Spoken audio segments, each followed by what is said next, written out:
Почитувани, вчерашниот 8 август беше уште едно потсетување дека пред 22 години од заседа беа убиени 10 македонски бранители кај Карпалак од страна на албанските терористи. И повторно на банкината на автопата Скопје-Тетово разни делегации положија цвеќе по повод 22 години од крвавиот масакр кај Карпалак. Меѓутоа, случајот Карпалак не смее да се заборави, бидејќи има докази дека можело да се спречи загинувањето на бранителите, доколку некој не пропушил да преземе одредени действија што бил должен да ги превземе во интерес на безбедноста на конвојот. За еден од најкрвавите и најбрутални масакри во поновата македонска историја, одговорност мора да има поради следното.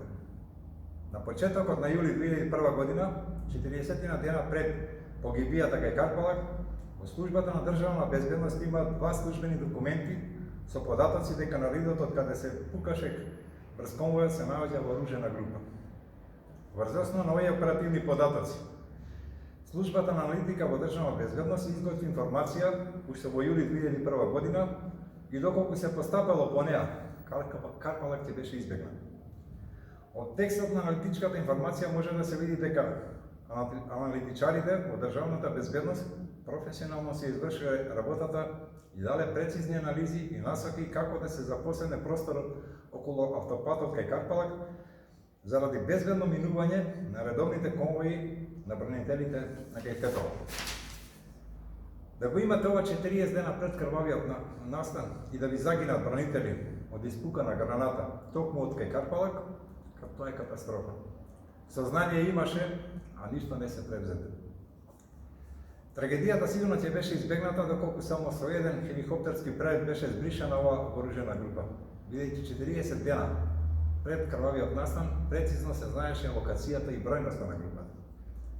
До денешен ден се крие кој дал наредба пред трагедијата да се отстрани безбеднесниот пункт на автопатот Скопје-Тетово во близина на Карпалак и зошто после трагичниот настан бранителите се оставени сами на себе да горат во торпедираните возила. Иако на армиските хеликоптери од аеродромот Скопје до Карпалак им било потребно само 5 минути да пружат помош. Жалосно е што 22 години ниту еден државен орган не се обиде да направи истрага за да утврди што точно се случи со сомнителното загинување на бранителите кај Карпалак. 22 години по крвавиот настан кај Карпалак едно е сигурно, ниту кај СДСМ, ниту кај ВМРО-ДПМН кои се менуваат на власт од комуниската војна во 2001 година, нема интерес за вистината за бранителите кои загина во одбраната на независноста и нетериторијалниот интегритет и суверенитет на државата.